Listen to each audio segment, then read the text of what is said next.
Hey Saline High, happy Monday. I'm Maddy Johnson here with the one and only Katie Crysler. We're here to take you behind the scenes of Saline High School with another episode of SHS Today.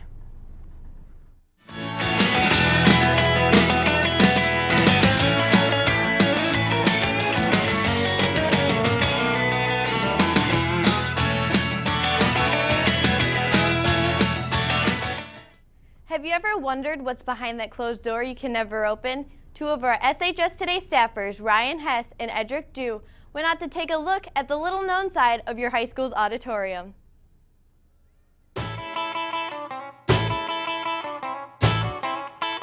Have you ever wondered about all those cool places in the auditorium?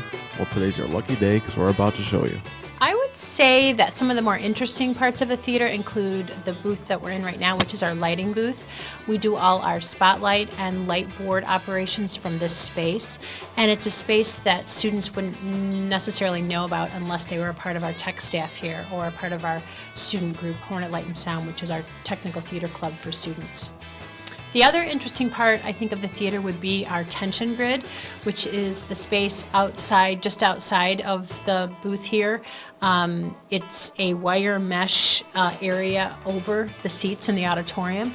So if you're a little uneasy about heights, that's not the best place to be. But it is kind of an interesting perspective to look at the theater space. We use that space to set lights. We do have lights out in that space and to do other sort of maintenance issues over the actual seats. So that allows us access to that area. Now that we have shown you all these cool places in the auditorium, the next time you come in, you'll have something to think about. Wow, Katie, I never knew what went on behind the scenes of the auditorium. Thanks for taking us backstage. Speaking of hidden things, you'd be surprised at what some of our high school teachers do with their free time. On today's show, we are debuting a new feature called The Second Life. Kyle Harris went out to interview our very own Mr. Bush on what he does when the school day ends. If you think of your teachers at Saline High School as boring, dull, and one-sided, then you're sadly mistaken. Most students are probably wondering what their teachers do off the clock. You'd be surprised what kind of hobbies our educators enjoy in their second lives. One of my big hobbies that I like to do in my free time is mountain biking. So I've been mountain biking for a long time and I love doing that, and I actually race on a team.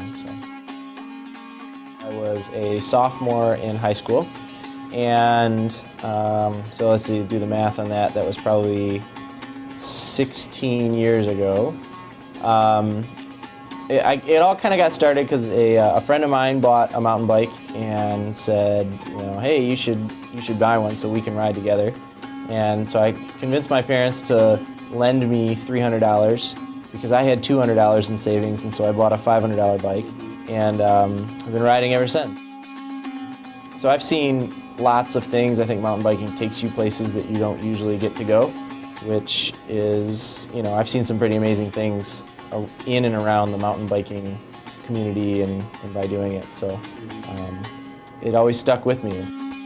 So, the next time you're sitting in class thinking your teacher is dull and boring, just remember that they could turn out to be a pilot or a rap artist or a professional skydiver. There's more than meets the eye when it comes to the staff of Saline High School.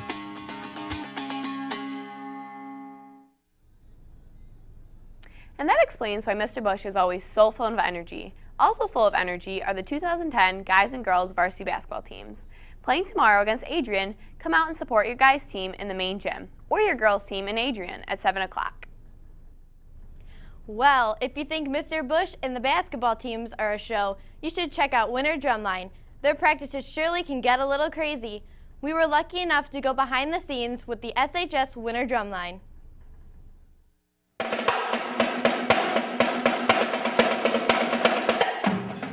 Saline High School's newest music addition is Winter Drumline. It's under the direction of Tony Lucas and Brandon Smith and is a great student group idea. Winter Drumline is an addition to the students who are also on drumline with the marching band.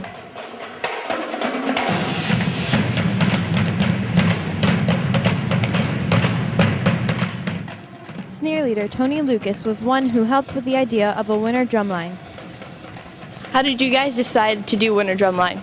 We decided because we needed to sound cleaner, and it's just fun to go after school and just hang out with everyone. Bass drum leader Brandon Smith is also responsible for the new winter drum line. How did winter drum line come about? Well, Tony and I realized that the drum line wasn't exactly up to par and we needed some new cadences, so we decided to work on it during the winter and just try and get better before next year. Along with bettering their skills, winter drumline is there to have fun.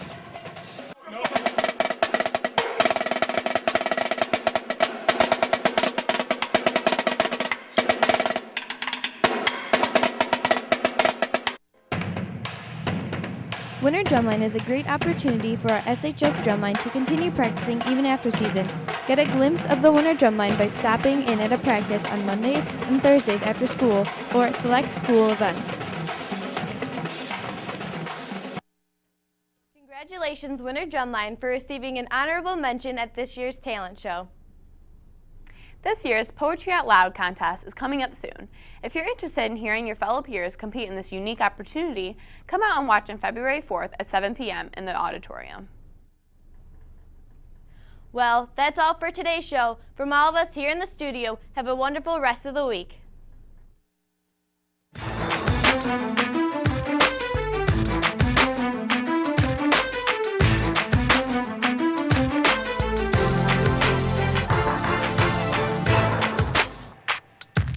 This has been an SHS video production.